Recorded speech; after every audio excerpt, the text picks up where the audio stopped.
رحم الله من قرأ الفاتحة. بسم الله الرحمن الرحيم. الحمد لله رب العالمين، والصلاة والسلام على أشرف الأنبياء والمرسلين سیدنا و نبینا مولانا و مقتدانا بالقاسم محمد. بسم اللہ والصلاة والسلام على اہل بیت الطیبین الطاہرین المعصومین المظلومین المنتجبین المنتخبین. اما بعد فقد قال اللہ تعالی وتبارک فی کتابہ المحکم وخطابہ المتقن وقولہ احسن. بسم اللہ الرحمن الرحیم. انا جعلناک بسم اللہ الرحمن الرحیم. قال رسول اللہ صلی اللہ علیہ وآلہ وسلم الا ومن مات على حب آل محمد مات شہیدا. صلوات بھیجے محمد و آل محمد. اللہم صلی علی محمد و آل محمد. عزیزان گرامی، ناظرین کرام، میں آپ سے گزار ہوں کہ ایک مرتبہ سورہ حمد اور 3 مرتبہ سورہ اخلاص پڑھ کر حسین عباس جعفری ابن غلام سبطین کی روح کو ایصال ثواب فرما دیں. بسم اللہ الرحمن الرحیم. الحمدللہ رب العالمین الرحمن الرحیم مالک یوم الدین. ایاک نعبد و ایاک نستعین. اہدنا الصراط المستقیم صراط الذین انعمت علیہم غیر المغضوب علیہم ولا الضالین. بسم اللہ الرحمن الرحیم. قل هو اللہ احد اللہ الصمد لم یلد ولم یولد ولم یکن له کفوا احد. بسم اللہ الرحمن الرحیم. قل هو اللہ احد اللہ الصمد لم یلد ولم یولد ولم یکن له کفوا احد. بسم اللہ الرحمن الرحیم. قل هو اللہ احد اللہ الصمد لم یلد ولم یولد ولم یکن له کفوا احد. اللہم صل علی محمد وآل محمد. اللہم صل علی محمد وآل محمد. اللہم صل علی محمد وآل محمد. الحمد. قلوب اللہ. درود شریف کو میں نظر کرتا ہوں بار امام چودہ معصومین پنجتن پاک شہداء کربلا اسیران کربلا کی خدمت عالی. ان کے صدقے ان کے طفیل میں مجھے ثواب ملا وہ میں نے مرحوم حسین عباس جعفری ابن غلام سبطین کی روح کو ایصال کیا. آمین یا رب العالمین. ربنا تقبل منا انکا انت السمیع العلیم. اللہم صلی علی محمد وآل محمد. حضرات گرامی قدر، آج یہ مجلس مرحوم حسین عباس ابن غلام سبطین کے لیے آن لائن شو کی جا رہی ہے، اور یہ بات طے ہے کہ ایصال ثواب کا یہ سلسلہ لوگوں کی اپنی دنیا سے وابستہ ہے، اور لوگ یہ چاہتے ہیں کہ جو مرحومین اس دنیا سے گزر چکے ہیں یا جو اس دنیا سے انتقال کر چکے ہیں ان کو کسی بھی طرح فراموش نہ کیا جائے. اور یہ ان کی ایک عجیب و غریب محبت کا اعلان ہی نہیں ہے بلکہ شریعت کی حفاظت بھی ہے اور ایصال ثواب کا ایک بہترین طریقہ بھی ہے.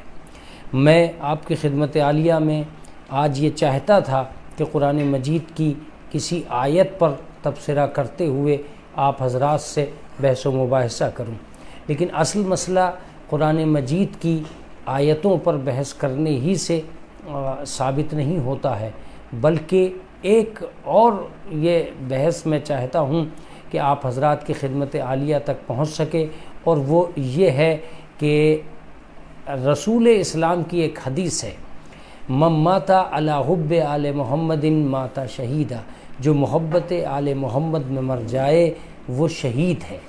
عزیزان گرامی، یہ میں آپ کی خدمت عالیہ میں عرض کر سکتا ہوں کہ کسی بھی چیز پر غور و فکر کرنا، اس پر توجہ دینا، اس پر زیادہ تر منعطف ہونا، اس کے لیے غور و فکر کرنا، جتنا آپ اس میں غور و فکر کرتے چلے جاتے ہیں اتنا ہی کامیاب و کامران مطالب اور مفاہیم اس کے ذریعے سے ہم تک پہنچتے رہتے ہیں۔ یہی وجہ ہے کہ قرآن مجید بار بار اپنے قارئین کی طرف متوجہ ہو کر کہتا ہے، افلا یتدبرون القرآن ام علی قلوب اقفالها، تم قرآن مجید کے اندر غور و فکر کیوں نہیں کرتے؟ کیا تمہارے دلوں میں تالے پڑے ہوئے ہیں؟ آپ غور فرمائیں، قرآن نے تدبر کرنے کے لیے کہا ہے، یہاں تک روایات کے اندر موجود ہے کہ فکر و ساعت افضل من 70 سنہ، عبادت افضل من عبادت 70 سنہ، 1 گھنٹے فکر و مباحات کرنا زیادہ بہتر اور زیادہ افضل ہے بنسبت اس کے کہ آپ 70 سال تک بے سوچے سمجھے عبادت کرتے رہیں۔ آپ نے غور و فکر کیا کہ تدبر کا، تفکر کا، قرآن مجید کے اندر بہت سی آیات ہیں جو تدبر اور تفکر کے اوپر آپ کو متوجہ کرتی ہیں۔ تو میں یہ سمجھتا ہوں کہ جب ہم کسی بھی حدیث کے سلسلے سے یا کسی بھی آیت کے سلسلے سے اس میں غور و فکر اور اس میں توجہ کرنے لگتے ہیں تو اب ہمارے اندر ایک بہت بڑا نظام پیدا ہوتا ہے کہ ہم اس کے مفاہیم کو سمجھنے لگتے ہیں۔ میں جانتا ہوں کہ بہت سی مرتبہ، بارہا آپ نے اس حدیث شریف کو مجالس میں بعنوان موت سنا ہے اور بعنوان ایصال ثواب سنا ہے، لیکن میں آپ سے یہ عرض کرنا چاہتا ہوں کہ جہاں آپ نے اس کو ایصال ثواب کی دنیا میں سنا ہے، کبھی غور و فکر کر کے سوچئے گا کہ کتنے مفاہیم ہیں، کتنے مطالب ہیں جو رسول اسلام نے اس کے اندر سمو دیے ہیں، بھر دیے ہیں۔ جیسے جیسے عقل ترقی کرتی چلی جائے گی، راز سمجھ میں آتے چلے جائیں گے۔ اس کی ایک مثال میں یہ دوں کہ رسول اسلام نے فرمایا کہ بھئی جو بھی محبت آل محمد میں مر جائے وہ شہید ہے۔ من مات، جو بھی مرے، محبت علی محبت آل محمدن، محبت آل محمد میں جو بھی مر جائے وہ کیا ہے؟ مات شہیدہ، تو اس کی موت شہادت کی موت ہے۔ اب اس حدیث شریف کو لے کر بہت سارے مفاہیم کیا ہو سکتے ہیں مولانا؟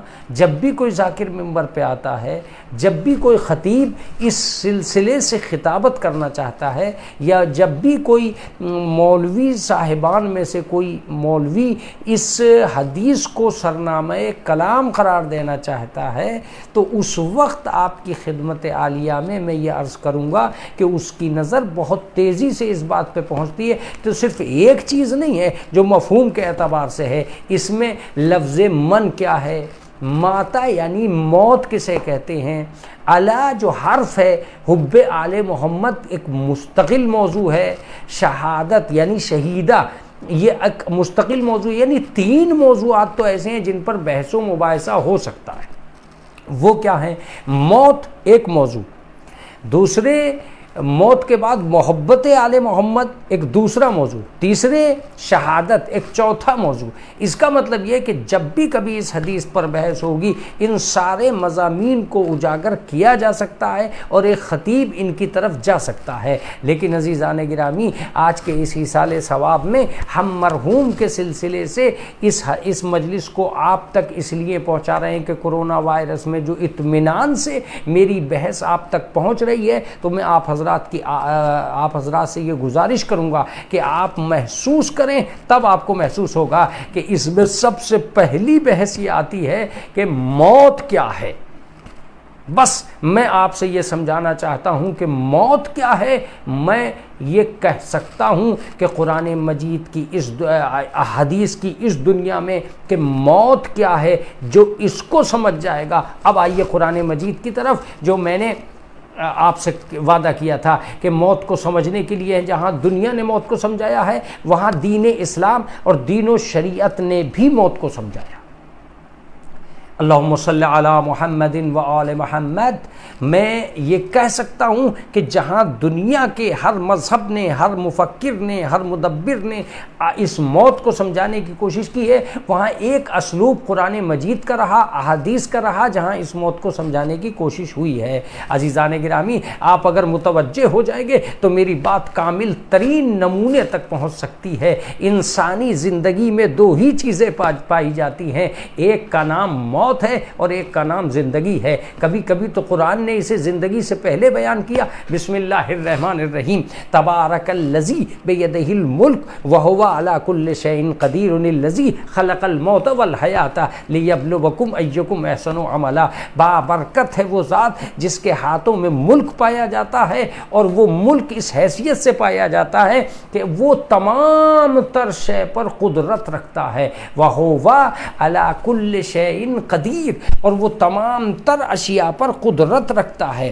علی کل شیء قدیر، لیبلوکم خلق الموت والحیات، اس پروردگار نے موت کو بھی پیدا کیا اور اسی پروردگار عالم نے حیات کو بھی پیدا کیا۔ کیوں پیدا کیا؟ تاکہ یہ آزمایا جا سکے کہ تم میں سے بہترین عمل کرنے والا کون ہے۔ عزیزو، آپ نے پہچان لیا، اور میں نے آپ کو یہ عرض کر دیا، میں نے آپ سے یہ گزارش کر دی کہ کبھی کبھی قرآن مجید نے خلق الموت والحیات، ہم نے موت کو پیدا کیا اور حیات کو، یعنی حیات سے پہلے میں گزارش یہ کرنا چاہتا ہوں کہ اس دنیا کے اندر موت کی تعبیرات کرتے ہوئے مفکرین زمانہ نے کیا کہا ہے یہ بات الگ ہے، اسلام کیا کہنا چاہتا ہے یہ بات الگ ہے۔ میں اسلامی فکر کو عام کرنے کے لیے یہ بات عرض کر سکتا ہوں کہ اب تک جو قرآن مجید کی موت ہے وہ سماج کی گلیوں میں نہیں اتری ہے، نہ زندگی اتر سکی نہ موت اتر سکی۔ زندگی کو اپنانے والے بھی کم ہیں۔ میں اس سارے زمانے سے ایک سوال کرنا چاہتا ہوں کہ جب بھی کبھی آپ غور و فکر کریں گے، توجہ دیں گے اپنے بارے میں، خود آپ اپنے مفسر بن کے بیٹھیں گے، تب آپ کو محسوس ہوگا کہ آپ ارمان کے مطابق زندگی گزار رہے ہیں کہ قرآن کے مطابق، آپ شریعت کے مطابق چل رہے ہیں کہ طبیعت کے مطابق، آپ خواہشات کے بل پہ زندہ ہیں کہ آیات کے بل پہ زندہ ہیں۔ اس دن یہ فیصلہ ہوگا کہ جینا مرنا ہماری اپنے نظام کے تحت طے ہو رہا ہے کہ قرآن کے تحت۔ میں آپ کو صاف لفظوں میں کہہ سکتا ہوں، سماج ابھی تک وہاں نہیں آیا ہے جہاں قرآن لانا چاہتا تھا، نہ زندگی کی دنیا میں آیا ہے نہ موت کے راستے سے آیا۔ یہی وجہ ہے کہ موت کو ایک ایسا نظام سمجھ لیا جاتا ہے جہاں انسان ایک پہرے لگا دیتا ہے، یہ تو دہشت ہے، یہ تو بربریت ہے، یہ تو تنفر ہے، یہ تو آگ ہے، یہ تو تباہی ہے، یہ تو بربادی ہے۔ عزیزان گرامی، کیا آپ نے لفظوں پہ غور نہیں کیا؟ خلق الموت والحیات، اسی نے موت کو پیدا کیا، اسی نے حیات کو پیدا کیا۔ تو جس نے موت و حیات دونوں کو پیدا کیا تھا، ایک سبب بربادی کیسے ہو گئی، ایک سبب آبادی کیسے، ایک وجہ حزن و ملال کیسے، ایک وجہ مسرت کیسے؟ اس کا مطلب یہ ہے کہ مسئلہ زندگی اور موت کا نہیں ہے، مسئلہ صرف اتنا ہے کہ جس نے زندگی کو سمجھنے کی کوشش کی وہ زندگی کا لطف اٹھا رہا ہے، اور جو موت کو سمجھ چکے ہیں وہ ظاہر سی بات ہے موت سے بھی گریز نہیں کر رہے ہیں۔ نہ نفرت کے قابل زندگی ہے نہ نفرت کے قابل موت، نہ بری زندگی ہو سکتی ہے نہ بری موت، نہ بری موت ہو سکتی ہے نہ بری زندگی۔ یہ زندگی اور موت دونوں انسان کے اوپر جب طاری ہوتی ہیں تو دونوں کی دونوں ایک عجیب رخ اختیار کرتی ہیں۔ کبھی کبھی ایسا بھی ہوتا ہے کہ ایک انسان نے زندگی اپنائی ہو اور بری زندگی اپنا لی ہو، اور ایسا بھی ہوتا ہے کہ ایک آدمی نے موت اپنائی ہو اور بری موت اپنائی ہو۔ اس کا مطلب یہ ہے کہ نہ اپنے آپ میں موت بری ہے نہ اپنے آپ میں حیات بری ہے، دونوں کا طریقہ استعمال برا ہے۔ جس نے زندگی بری اپنائی ہے اس کی زندگی بری ہے، اور جس نے موت اپنائی ہے اس کی موت بری ہے۔ عزیزان گرامی، میں آپ حضرات کی خدمت عالیہ میں آج آن لائن اس مادھیم سے یہ کہہ سکتا ہوں کہ قرآن مجید کی روح سے اب تک مجھے ایسا محسوس ہوتا ہے، محسوس کر لیجئے گا تب یہ جملے آپ تک پہنچیں گے، توجہ دے لیجئے گا تب آپ تک یہ جملے پہنچیں گے، فکر کے آنگن میں اتر کر سوچئے گا تب یہ جملے آپ تک پہنچیں گے۔ اب تک مجھے ایسا لگتا ہے کہ سماج کے بہت سے لوگوں کے پاس زندگی ہے مگر وہ یہ نہیں جانتے کہ جیا کیسے جاتا ہے، سماج کے بہت سے لوگوں کو یقین ہے کہ مرنا ہے مگر وہ یہ نہیں جانتے کہ مرا کیسے جاتا ہے، جبکہ دونوں کو طریقہ عمل پر بحث کرنا ہوگی، دونوں کو طریقے پر بحث کرنا ہوگی۔ اگر آپ یہ نہیں جانتے ہیں کہ جیا کیسے جاتا ہے تو جیتے جی یہ سیکھنا چاہیے کہ جیا کیسے جائے، اور اگر آپ یہ نہیں جانتے ہیں کہ مرا کیسے جاتا ہے تو مرنے سے پہلے یہ سمجھ لینا کہ مرا کیسے جائے یہ لازمی ہے۔ آپ کہیں گے مولانا جینے کے تو آداب ہیں، کیا مرنے کے بھی کچھ آداب ہیں؟ جینے کے تو طریقے ہیں، کیا مرنے کے بھی کچھ قانون ہیں؟ لیکن میں یہ کہوں گا کہ جو زندگی مختصر ہو کے آئی ہے اس کے قوانین سے آپ واقف ہیں، جو حیات دائمی ہو کر آئی ہے اس کے واقف نہیں ہیں، جہاں سے زندگی کا آغاز ہوتا ہے اس کے بارے میں جان لینے کی ہوس ہے، اور جہاں سے ایک ہمیشہ کی زندگی کا آغاز ہو رہا ہے اس کے بارے میں جان لینے کی فکر کیوں نہیں ہے؟ بس یہی وہ فرق ہے جو ہمارے اور آپ کے درمیان پایا جاتا ہے۔ ایک صلوات پڑھیں محمد و آل محمد۔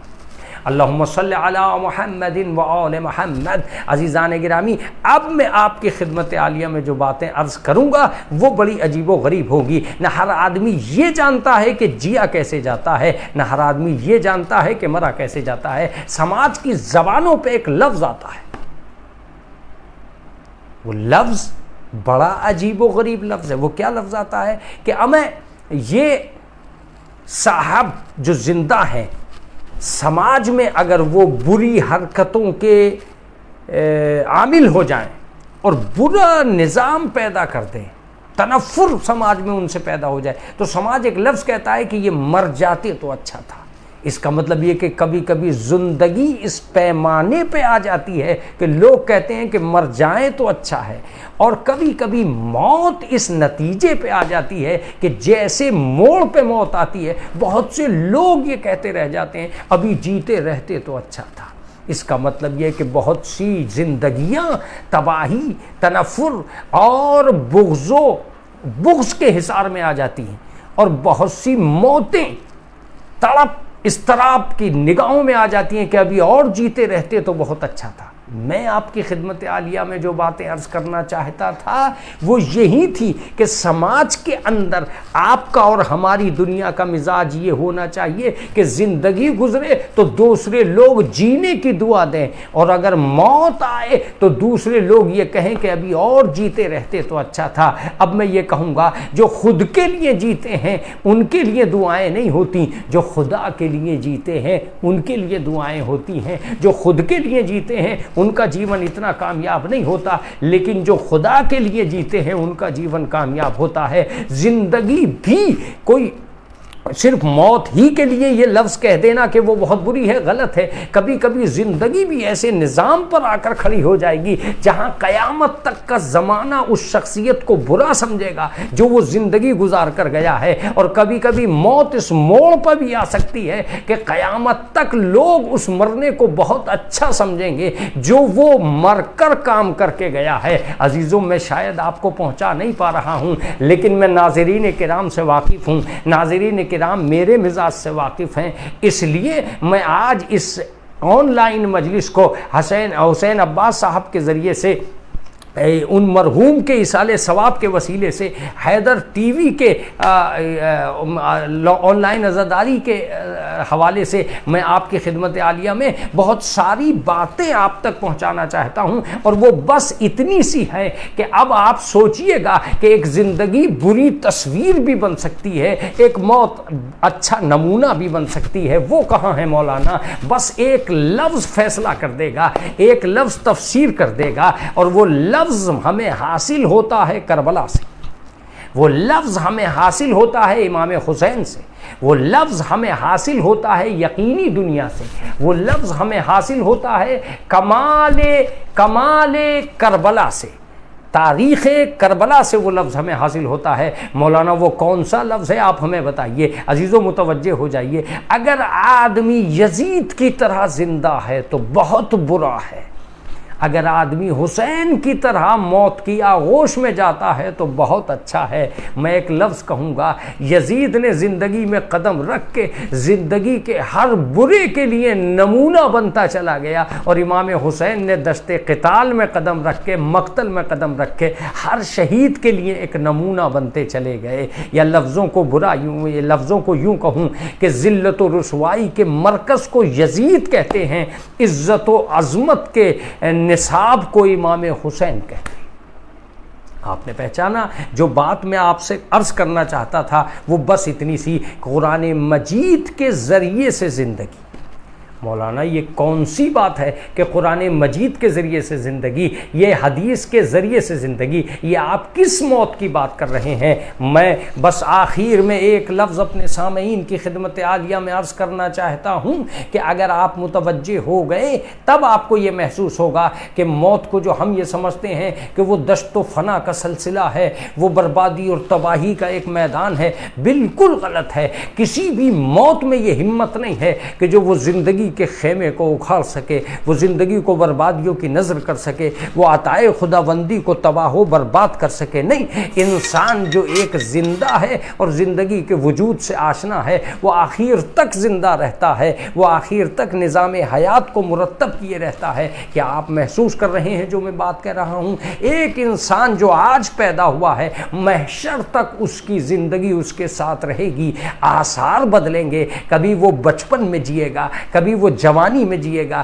کبھی وہ بڑھاپے میں جیے گا، یہ آثار بدل سکتے ہیں، لیکن یہ ممکن نہیں ہے وہ آج بچپن میں ہے، کل جوانی میں ہے، پرسوں بڑھاپے میں ہے، پھر قبر میں ہے، پھر برزخ میں ہے، پھر محشر میں ہے، پھر صراط پہ ہے، پھر جنت میں ہے، پھر سلسبیل پہ ہے، پھر کوثر پہ ہے، پھر کہیں جہنم میں ہے۔ تو یہ ساری چیزیں زندگی کی ایک سفیر ہیں۔ اس میں آپ یہ نہیں کہہ سکتے کہ وہ یہاں زندہ تھا وہاں زندہ نہیں تھا، نہیں، ایک زندہ ہی رہتا ہے، چاہے وہ یہاں ہو، روپ چاہے کتنے ہی بدل جائیں، جسم چاہے کتنا ہی تبدیل کیوں نہ ہو جائے، لیکن ایک زندہ ہی رہتا ہے۔ جو میں آرزو کرنا چاہتا ہوں، جو میں تمنا آپ تک پہنچانا چاہتا ہوں، جو قرآن مجید کی حیات آپ تک پہنچانا چاہتا ہوں، وہ یہ ہے کہ ایک زندہ ہی رہتا ہے۔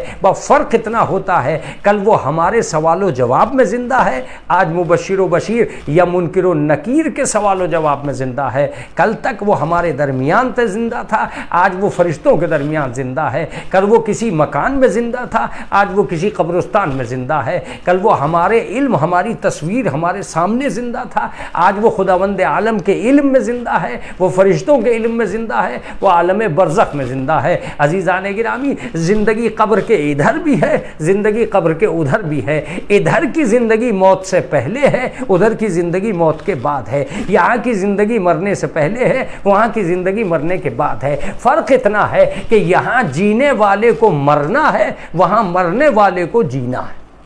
یہاں زندگی موت کی طرف جاتی ہے، وہاں موت زندگی کی طرف جاتی ہے۔ گویا ایک ناقص زندگی میں قدم رکھنے کا نام جیون ہے، اور ایک ہمیشہ کی زندگی میں قدم رکھنے کا نام موت ہے۔ مولانا کہاں چلا گیا؟ نہیں، قبر کے ادھر جانے والا زندہ ہے، اور قبر کے ادھر بھی زندگی گزر رہی ہے۔ یہ آپ کیسے کہہ رہے ہیں؟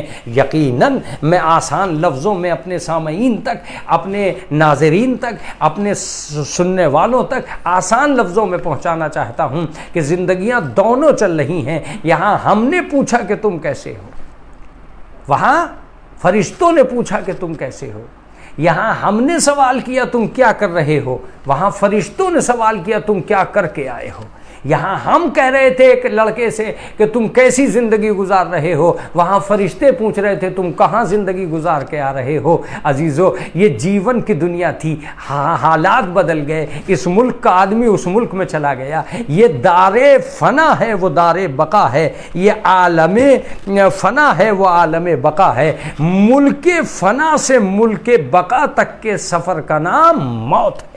ایک عجیب تصویر ہو گئی، ایک عجیب تفسیر ہو گئی۔ صلوات بھیجے محمد و آل محمد، اللہم صلی علی محمد و آل محمد۔ عزیزان گرامی ایک اور تفسیر ابھی بہت عمدہ تفسیر سامنے آ رہی ہے کہ مولانا اگر یہ زندگی ہے اور وہ زندگی ہے تو کیسے چل رہی ہے؟ میں آپ کو بتاؤں گا کیسے چل رہی ہے۔ یہاں کی زندگی مال کے بل پہ اگر ہے تو وہاں کی زندگی اعمال کے بل پہ ہے، یہاں کی زندگی بازار کے بل پہ ہے تو وہاں کی زندگی کردار کے بل پہ ہے، یہاں کی زندگی اگر امید حیات میں ہے تو وہاں کی زندگی امید آخرت میں ہے، یہاں کی زندگی ثواب کے نمونے میں ہے، وہاں کی زندگی نجات کے نمونے میں ہے، نجات کے نمونے میں ہے۔ بس اتنا فرق ہے کہ قبر میں اور گھر میں فرق اتنا ہوتا ہے کہ یہاں ہمارے سہارے موجود ہیں، قبر میں جب کوئی سہارا نہیں ہوتا تو اعمال سہارا دیتے ہیں، عقائد سہارا دیتے ہیں، معصومین سہارا دیتے ہیں۔ وہاں جہاں کوئی سہارا نہیں ہوتا وہاں مرادیں سہارا دیتی ہے،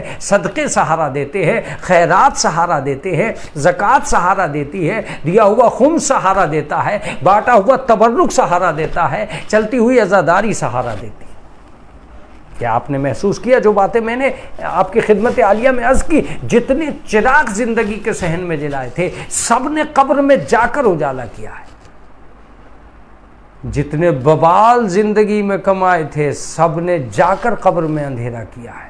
یہ بھی بڑی عجیب و غریب بات ہے۔ بس اب ایک لفظ سنیے کہ زندگی یہاں بھی ہے، زندگی وہاں بھی ہے۔ وہ زندگی قرآن مجید کی تمنا ہے، یہ زندگی انسان کی اپنی آرزو ہے۔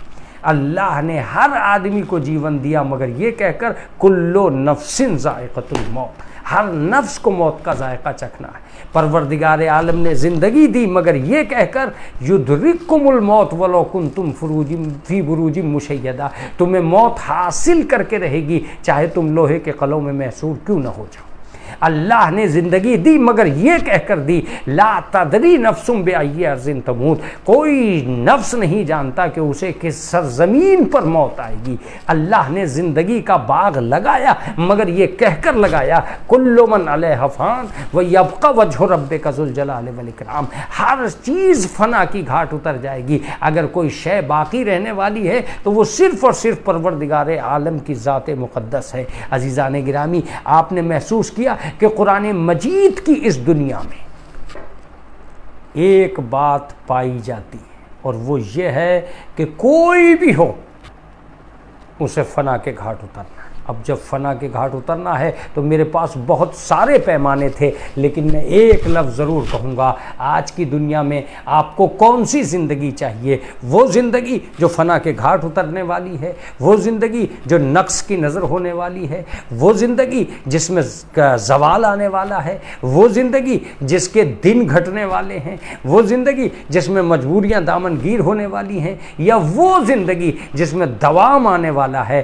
جس میں کمال آنے والا ہے، جس میں اعمال کی جزا آنے والی ہے، جس میں برزخ کی خوبصورتی کا نظام بھی پیدا ہو سکتا ہے، محشر کا نظام بھی پیدا ہو سکتا ہے، جس میں قبر میں جنت کی کھڑکی بھی کھل سکتی ہے۔ اگر آپ کے اعمال آپ کا ساتھ دے رہے ہیں تو آپ یہی کہیں گے کہ وہ زندگی چاہیے۔ تب میں کہوں گا کہ دنیا کی کوئی بھی زندگی ہو، زور لگائیے گا کہ اگر یہ دنیا کی زندگی ہے، اگر آپ یہاں کی بقا چاہتے ہیں تو کس سے چاہتے ہیں؟ ان ڈاکٹروں سے جو آج ویکسین پہ بھروسہ کر رہے ہیں؟ آپ ان سے چاہتے ہیں جو اس وقت کرونا وائرس سے خود گھروں میں چھپے پھر رہے ہیں؟ آپ کس سے زندگی کی بھیک مانگ رہے ہیں؟ ایک آدمی ایسا لے کر آئیے جس نے کسی مردے کو زندہ کیا ہو۔ مرض سے بچانا یہ میڈیکل کا کام ہے لیکن مردوں کو زندہ کر دینا یہ میڈیکل کا کام نہیں ہے۔ اس کا مطلب یہ کہ آج بھی وہ لوگ میڈیکل سے آگے کھڑے ہو سکتے ہیں جو مردے کو زندہ کر دیں، تو آپ یہ کہیں گے کہ مولانا ہم کہاں سے لائیں گے ان لوگوں کو جو مردے کو زندہ کر دیں؟ جب کوئی مردے کو زندہ کرے گا تو میڈیکل تو خود بخود سجدہ ریز ہو جائے گا۔ لیکن میں یہ ضرور کہوں گا کہ ہمیں تلاش کرنا ہوگا تاریخ کے آنگن میں کہ یہ کتنا مشکل کام ہے، ہم کیسے بچیں مولانا، ہم زندہ رہ جائیں، ہم بس اتنا جانتے ہیں۔ تو عزیزو، ملک الموت تو کسی کو نہیں چھوڑتا، کسی کا زبردست دروازہ ملک الموت پہ حاوی نہیں آتا۔ اب ملک الموت سے جا کے دوستی بھی کر لی تب بھی بہرحال مرنا ہے۔ ملک الموت یہ کہتا ہے کہ میں کسی دروازے پہ نہیں رکتا، حالانکہ ملک الموت کا یہ جملہ بھی تاریخ کے اعتبار سے درست اس لیے نہیں اترتا کہ ایک دروازہ ایسا بھی تھا جہاں خود ملک الموت بھی کانپ رہا تھا، جہاں ملک الموت بھی تھرا رہا تھا کہ کیا اجازت ہے کہ میں اندر آ جاؤں؟ میں نے کہا تم تو کسی کی مانتے ہی نہیں ہو، تم تو کہیں رکتے ہی نہیں ہو، کہ تم نہیں جانتے میں صرف ملک الموت ہوں اور جس سے اجازت مانگ رہا ہوں وہ ملکہ حیات ہے۔ یہ بات ہے ملک الموت کی جو جناب فاطمہ زہرا سے اجازت مانگ رہا تھا رسول اللہ کی شہادت کے وقت کہ کیا مجھے اجازت ہے کہ میں اندر داخل ہو جاؤں، کیا مجھے اجازت ہے کہ میں آپ کے گھر میں داخل ہو جاؤں اور حضور اکرم کی روح قبض انصری سے پرواز کر جائے؟ لیکن عزیزان گرامی، جناب فاطمہ زہرا نے کئی مرتبہ ملک الموت کو منع کیا، دنیا میں کوئی طاقت منع نہیں کر سکی، جناب فاطمہ نے منع کیا۔ میں نے کہا کہ اس کا مطلب یہ ہے کہ زندگی کو تجھ سے بچانے والا اگر کوئی طاقت ہو سکتی ہے تو وہ آل محمد ہو سکتے ہیں۔ ہٹو، پھر انہی سے بھی کیوں نہ مانگی جائے، پھر انہی سے حیات کیوں نہ طلب کی جائے، پھر انہی سے سانسوں کو کیوں نہ بڑھوا لیا جائے، پھر کیوں نہ انہی سے زندگی کا نظام پیدا کیا جائے۔ بس جیسے ہی میں آگے بڑھا ایک آواز آئی، من مات علی حب آل محمد مات شہیدہ، جو بھی محبت آل محمد پہ مر جائے وہ شہید ہوتا ہے، وہ زندہ ہوتا ہے، وہ زندہ جاوید ہوتا ہے، وہ ہمیشہ کی زندگی لیے ہوئے ہوتا ہے۔ ایک صلوات پڑھے محمد و آل محمد، اللہم صلی علی محمد و آل محمد۔ عزیزان گرامی، یہ ایک عجیب و غریب کیفیت ہے جو میں نے آپ تک پہنچائی ہے، جو میں نے آپ کے لیے یہ سوچا ہے کہ یہاں آ کر یہ محسوس ہوتا ہے کیا وقار ہے جناب فاطمہ زہرا کا۔ لیکن اب بھی انسان یہ کہہ رہا ہوگا کہ مولانا کچھ سمجھ میں نہیں آ رہا ہے، کیسے آپ یہ کہہ رہے ہیں کہ ایک زندگی مل سکتی ہے تو وہاں سے مل سکتی ہے؟ میں کہتا ہوں دولت زندگی نہیں دیتی، سرمایہ زندگی نہیں دیتا، حوصلے زندگی نہیں دیتے، لشکر جنم نہیں دیتا، بلکہ اگر کوئی زندگی دے سکتا ہے تو وہ آل محمد ہیں۔ اگر یقین نہیں آتا تو تاریخ الٹنا شروع کر دیجئے اور ان لوگوں کے پاس چلیے جنہوں نے زندگی دی ہے۔ وہ کون لوگ ہیں جنہوں نے زندگی دی ہے؟ سوچنا پڑے گا، چلنا پڑے گا، اور اس چلنے کے بعد ہی یہ محسوس ہوگا کہ زندگی دینے والے آل محمد کے وہ لوگ جنہوں نے زندگی دی ہے وہ کون لوگ ہیں جنہوں نے زندگی دی ہے۔ عزیزان گرامی، چلیے میں تھوڑی سی دیر کے لیے قرآن مجید کی اس تفسیر کی طرف بھی جاؤں گا جہاں ایک آدمی، ایک پیغمبر، ایک اللہ کا نبی یہ اعتراض کر رہا تھا ایک مردے پر کہ میرے پروردگار یا رب ارنی کیف تحیی الموتی، اے میرے پروردگار مجھے یہ دکھلا دے کہ تو اس ایسے مردوں کو کیسے زندہ کرے گا۔ کا عالم کیا تھا؟ جناب ابراہیم ایک ایسے مقام پر کھڑے تھے، ایک ایسی جگہ پہ جناب ابراہیم کھڑے تھے جہاں جناب ابراہیم کے لیے ایک نظام یہ پایا جاتا تھا کہ جناب ابراہیم ایک مردے کو دیکھ رہے تھے جس کے آدھے حصے کو دریا کے جانور کھا رہے تھے اور آدھے حصے کو خشکی کے جانور کھا رہے تھے۔ ایک پیغمبر نے ہاتھ اٹھا دیے، اے میرے پروردگار کیسے زندگی دے گا؟ آواز آئی اولم تؤمن، کیا تمہیں ایمان نہیں ہے؟ کیا تم ایمان نہیں لائے ہو؟ کیا تمہیں اس بات کا بھروسہ نہیں ہے؟ آواز دی ولیکن لیطمئن قلبی، میں تو صرف قلب کے اطمینان کے لیے چاہتا ہوں۔ عزیزان گرامی، میں یہاں مجلس پڑھتے ہوئے ہوئے اپنے سامعین تک ایک بات پہنچانا چاہتا ہوں، اس دنیا میں ایمان سے آگے کا ایک لفظ پایا جاتا ہے اطمینان۔ ایمان سارے کارنامے انجام نہیں دیتا، اطمینان سارے کارنامے انجام دیتا ہے۔ نماز پڑھنا ایمان ہے، اس کی قبولیت کا یقین کرنا اطمینان ہے۔ توجہ دیجیے گا، حج کرنا عبادت ہے، ایمان ہے، لیکن اس کی قبولیت کا یقین کرنا ایمان ہے۔ مجلس میں بیٹھنا یہ ایمان ہے، مجلس کو قبولیت کے نظام تک لے آنا یہ اطمینان ہے۔ انسان کو کام اس کا اطمینان کراتا ہے، ایسے مردوں کو کیسے زندہ کرے گا؟ یقین مانیے، جیسے ہی یہ لفظ کہا کہ اے پیغمبر اگر تم چاہتے ہو کہ ہم تمہیں یقین دلا دیں کہ یہ ایسے مردے بھی کیسے زندہ ہوں گے، تو ایک 4 پرندوں کو پکڑو، انہیں قیمہ قیمہ کر کے پہاڑوں پر تقسیم کر دو۔ جناب ابراہیم نے یہ عمل انجام دیا، ان سارے 4 جانوروں کو، 4 پرندوں کو کاٹا، ان کے گوشت کو آپس میں ملا دیا، ان سب کے گوشت کو پہاڑوں پر رکھ دیا، اور ان کی منقاروں کو، ان کی چونچ کو، ان کے منہ کو اپنے ہاتھ میں رکھا۔ اب ابراہیم کو حکم ہوا کہ آواز دو۔ گوشت جیسے ہی جناب ابراہیم نے آواز دی، گوشت اپنی جگہ سے اٹھا، لوتھڑے اپنی جگہ سے اٹھے، ٹکڑے اپنی جگہ سے اٹھے، وہ اعضاء اپنی جگہ سے اٹھے، وہ ذرات اپنی جگہ سے اٹھے۔ کس کی آواز پر؟ پیغمبر کی آواز پر۔ ذرا سوچئے گا، جب پیغمبر کی آواز پر مخلوط ذرات ہواؤں میں اڑ کر جدا ہو کر اپنے پرندے کی شکل میں آ گئے، جب پروردگار آواز دے گا، جب معبود آواز دے گا، جب کریم آواز دے گا، جب رحیم آواز دے گا، تو کون نہیں اٹھے گا؟ میں ایک لفظ اور کہوں گا، آج اعتراض ہوتا ہے، یہ شیعہ کہتے ہیں کہ قبروں سے اٹھ کے آئیں گے جب امام زمانہ آئیں گے۔ عجیب بات ہے، جب ایک پرندے کو ایک پیغمبر کی آواز پہ آ سکتا ہے گوشت کے ٹکڑے ہونے کے بعد، کٹ جانے کے بعد، تو کیا ہم اپنے امام کی آواز پہ نہیں آ سکتے مرنے کے بعد؟ اس کا مطلب یہ ہے کہ ہم آ سکتے ہیں۔ عزیزان گرامی، یہ ہے وہ نظام۔ میں نے ابراہیم سے پوچھا، آپ جیسا کون ملے گا جو ٹکڑے ہونے کے بعد بھی زندہ کر دے؟ کہ میں تاریخ کا آخری آدمی نہیں ہوں، ابھی آگے دیکھ، طول تاریخ میں عیسیٰ موجود ہیں جو قم باذن اللہ کہتے چلے جا رہے ہیں، مردہ زندہ ہوتا چلا جا رہا ہے۔ میں نے فوراً جناب عیسیٰ سے کہا، آپ تاریخ کے بڑے عظیم انسان ہیں جس نے قم باذن اللہ کہتے ہی مردے کو زندہ کر دیا۔ کہ میں کوئی آخری فرد نہیں ہوں، ابھی طول تاریخ موجود ہے، ایک ایسا شخص بھی موجود ہے، وہ دیکھ علی ہیں جو مردے کو ٹھوکر لگا رہے ہیں، اور اختیار ایک کامل سے مردہ زندہ ہوتا چلا جا رہا ہے۔ میں علی مرتضیٰ کے پاس پہنچا، آپ ایک عظیم انسان ہیں، مردوں کو ٹھوکر لگا کے زندہ کر رہے ہیں، مجھے اپنی ٹھوکروں میں جگہ دیجیے، زندگی دوام کی شکل اختیار کر جائے گی۔ کہ میں کوئی آخری فرد نہیں ہوں، ذرا گھر میں جا کے دیکھ، چلمن اٹھا کے دیکھ، فضائل کا انبار نظر آئے گا۔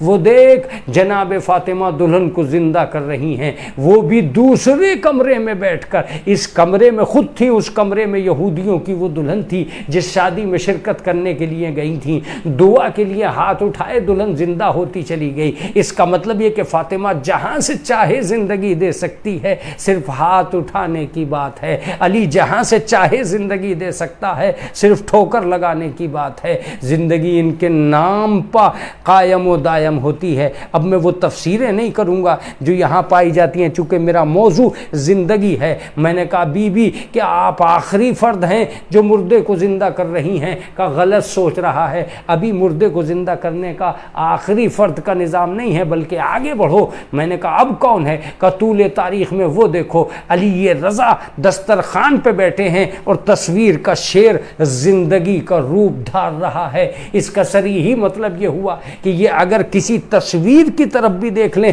تو زندگی دے دے۔ جہاں اجزاء بھی نہیں تھے، ذرات بھی نہیں تھے، جب یہ انہیں زندگی دے سکتے ہیں تو یہ کسی کو زندگی کیوں نہیں دے سکتے؟ عزیزان گرامی، ابھی بات اور آگے بڑھے گی، تب آپ کو محسوس ہوگا کہ یہی نہیں۔ میں نے کہا آپ آخری فرد ہیں، جناب امام رضا نے کہا نہیں، طول تاریخ میں ابھی اور بھی افراد آنے والے ہیں۔ میں نے کہا اب کون ہے؟ کہ آخری وہ ہوگا جو کعبے سے آئے گا اور قبروں سے مردے نکلیں گے۔ قبروں سے مردے زندہ ہو کر آگے بڑھیں گے، وہ آواز دیتا چلا جائے گا، قبروں سے مردے نکلتے چلے جائیں گے۔ اس کا مطلب یہ کہ ایک تاریخ کامل ہے جو مردوں کو زندہ کرنے کے لیے صرفہ ہوئی ہے۔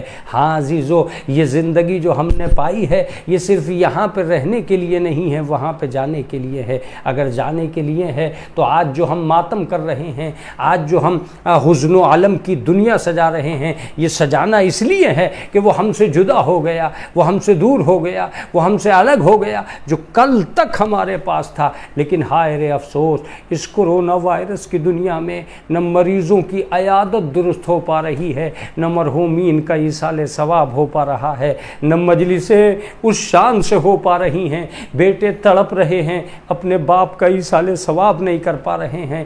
میں کل بھی میرے پاس ایک فون آیا کہ ہماری والدہ کا انتقال ہو گیا، آپ 15 آدمیوں ہی میں سے ہی مجلس پڑھنے آ جائیے، لیکن جانا آنا بھی مخدوش ہو گیا ہے۔ عزیزان گرامی، آن لائن مجلسیں پڑھنا، تنہائیوں میں عزاداروں کا گھٹ گھٹ کے رونا، تنہائیوں میں اپنے تعزیت دینے والوں کی تعزیت و تسلیت پر ماتم کرنا، یہ بڑا عجیب و غریب ہے۔ آن لائن ہی صحیح، لیکن 100 200 150 300 آدمی جب سامعین کی دنیا میں آ جاتے ہیں تو میں ان تک پیغام پہنچاتا ہوں کہ اس وقت ذرا سوچئے گا کہ مصائب و آلام میں بھی صحیح ایک موبائل کے ذریعے، ایک لائن کے ذریعے، ایک چینل کے ذریعے آپ کم سے کم جمع تو ہو گئے، آپ نے پرسہ تو دے دیا، آپ نے ٹیلی فون پہ تعزیت و تسلیت تو دے دی، کسی کے بیٹے کو سکون تو مل گیا۔ لیکن جس کا گھر اجڑا تھا، جس کی کربلا میں ویرانگی آئی تھی، میں بڑی عجیب و غریب بات کہنے جا رہا ہوں، جب 40ویں ہوں، جب 10ویں کی مجلسیں ہوں، جب آن لائن 20ویں کی مجلسیں ہوں، ایک بات سوچ لیجئے گا، ایک ایسا بھی غریب دنیا میں گزرا ہے جس کا 100 نہ ہو سکا، جس کا 10واں نہ ہو سکا، جس کا 20واں نہ ہو سکا، جس کا 40واں نہ ہو سکا۔ 40واں جانتے ہو، ہر آدمی یہی کہہ رہا ہے میں 40 دن کے اندر 40واں کروں گا، مگر ہائے رے زینب کتنا تڑپی ہوگی، قید خانے میں زندگی گزر رہی تھی۔ سید سجاد نے آواز دی، میرے بھائی کا ابھی چہلم نہ ہو میرے بابا کے میں ہم آزاد ہو گئے ہیں۔ جناب زینب نے آواز دی، ابھی بھائی کا چہلم نہ کر سکی۔ یہ تھی وہ بہن جو اپنے بھائی کے چہلم کے لیے تڑپ رہی تھی، یہ تھے وہ سید سجاد جو تعزیت اور پرسے کے لیے تڑپ رہے تھے، یہ تھے وہ لوگ جو اپنے مرنے والوں کو یاد کر کے روتے تھے تو ظالم تماچے مارا کرتے تھے۔ میں آج یہ کہوں گا کہ مرحوم سے متعلقین افراد کا فون میرے پاس آیا، ان متعلقین کے متعلقین کا فون میرے پاس آیا، آن لائن مولانا مجلس پڑھ لیجئے گا، ہم آنسو بہا لیں گے، ہم غم کر لیں گے۔ میں آواز دیتا ہوں کہ ذرا غور کیجئے، آپ کی بچیوں کو رونے کا موقع ہے، آپ کے بیٹوں کو دنیا پرسہ دے رہی ہے، آپ کے والدین کے پاس دنیا آنے کے لیے تڑپ رہی ہے، لیکن ہائے رے سید سجاد مدینے میں آ گئے، آواز دی، کوئی پرسہ دینے والا نہیں ہے، کوئی تعزیت کرنے والا نہیں ہے، رباب گھٹ گھٹ کے مر گئی، کوئی پرسہ دینے نہیں آیا، اہل بیت کے گھرانے میں پرسے کی کمی ہو گئی۔ راوی لکھتا ہے کہ سید سجاد روزانہ چوراہے پہ آ کر بیٹھتے تھے اور یہ کہا کرتے تھے کہ ہائے کوئی پرسہ دینے والا ہو، یہاں تک کہ سید سجاد کا معمول بن گیا کہ آپ چوراہے پہ کھڑے ہو کر پانی پلانے لگے۔ پانی کا پلانا ایسا تھا، پانی کا پلانا ایسا تھا کہ ایک دن ایک ظالم آ گیا، اس نے ہاتھوں کو آگے بڑھایا، امام نے کہا اطمینان سے پانی پی لے، اس نے آواز سنی، چہرہ اوپر کی طرف اٹھایا، کہا مولا آپ نے مجھے پہچانا میں کون ہوں؟ کہا میں خوب جانتا ہوں، تو حسین ابن نمیر ہے جس نے میرے بھائی کے سینے کو چھلنی کر دیا تھا، میرے اکبر کا کام تمام کر دیا تھا، مگر وہ تیرا کام تھا، یہ میرا کام ہے، اطمینان سے پانی پی لے۔ اور یہ کہہ کے چیخ کے رونے لگے، اے پروردگار یہ کیسا زمانہ تھا کہ کربلا والوں کو پیاسا شہید کر دیا گیا۔ سید سجاد زندگی بھر تڑپتے رہے، انا للہ و انا الیہ راجعون، رضم بقضائہ و تسلیما لامرہ، سیعلم الذین ظلموا ای منقلب ینقلبون، الہی بحق الزہرا و ابیہا و بعلہا و بنیہا۔ پروردگار عالم جو حاضر مجلس ہیں ان کے عہدۂ مشکل کو حل کر دے۔ میرے معبود ہماری مرادوں کو برلانا، پروردگار جو بیمار ہیں ان کو شفائے کامل و عاجل عنایت فرمانا۔ پروردگار عالم یہ تیرے پیارے کے عزادار ہیں، کوئی غم نہ دینا سوائے غم آل محمد کے۔ معبود اس مجلس کا جو ثواب تو نے معین کیا ہے اس کو مرحوم کی روح کے لیے تسکین کا سبب قرار دے دینا۔ امام زمانہ کے ظہور میں تاجیل فرمانا، تاجیل فرمانا، تاجیل فرمانا۔ ناظرین کرام، ایک مرتبہ سورہ حمد اور 3 مرتبہ سورہ اخلاص پڑھ کر مرحوم کی روح کو ایصال ثواب فرما دے۔